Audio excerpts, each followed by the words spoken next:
ఖాయమో వద్దా చెప్పాలి తొందరగా. 120 స్వామి.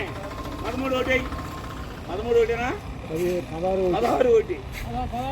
హాయ్ ఫ్రెండ్స్, నేను మీ మురళి. అందరూ బాగున్నారా? ఈరోజు నంద్యాల నుంచి బండి రావడం లేట్ అయిందండి. మధ్యాహ్నం 4 గంటలకు వచ్చిందండి. పాట అనేది 3:30కే మొదలవ్వాలి. బండి రావడం లేట్ అవ్వడం వల్ల పాట అనేది కూడా లేట్ అయిందండి.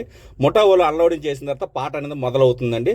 పాట మొదలైన తర్వాత మీరు జాగ్రత్తగా పాట రేట్లు ఇవన్నీ జాగ్రత్తగా వినండి. హైయెస్ట్ ఎంత పడింది, ఎంత పడిందని మీరు జాగ్రత్తగా నా మనవి. 500 రూపాయలు. 400 కొట్టు. 405 రూపాయలు, 6 రూపాయలు, 7 రూపాయలు, 10 రూపాయలు, 12 రూపాయలు, 14 రూపాయలు, 16 రూపాయలు, 18 రూపాయలు, 5 రూపాయలు, 6 రూపాయలు, 7 రూపాయలు, 40 రూపాయలు, 441 రూపాయలు, 2 రూపాయలు, 5 రూపాయలు, 6 రూపాయలు, 7 రూపాయలు, 50 రూపాయలు, 1 రూపాయి, 452 రూపాయలు, 60 రూపాయలు, 61 రూపాయలు, 2 రూపాయలు, 3 రూపాయలు, 4 రూపాయలు, 5 రూపాయలు, 465 రూపాయలు. శివ బాబాయ్.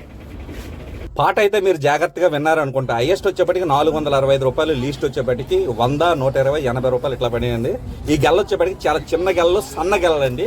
కాయలు వచ్చేప్పటికి 80 కాయలు, 100 కాయలు ఇట్లాగే వస్తాయండి. ఇది మీరు దృష్టిలో పెట్టుకోవాలండి. పెద్ద గెల్ల వచ్చేప్పటికి 200 కాయలు వస్తాయండి. మీరు జాగ్రత్తగా విన్నారే అనుకుంటా. నా కంటెంట్ కానీ మీకు నచ్చితే లైక్ చేసి, షేర్ చేసి, సబ్స్క్రైబ్ చేయండి. బాయ్.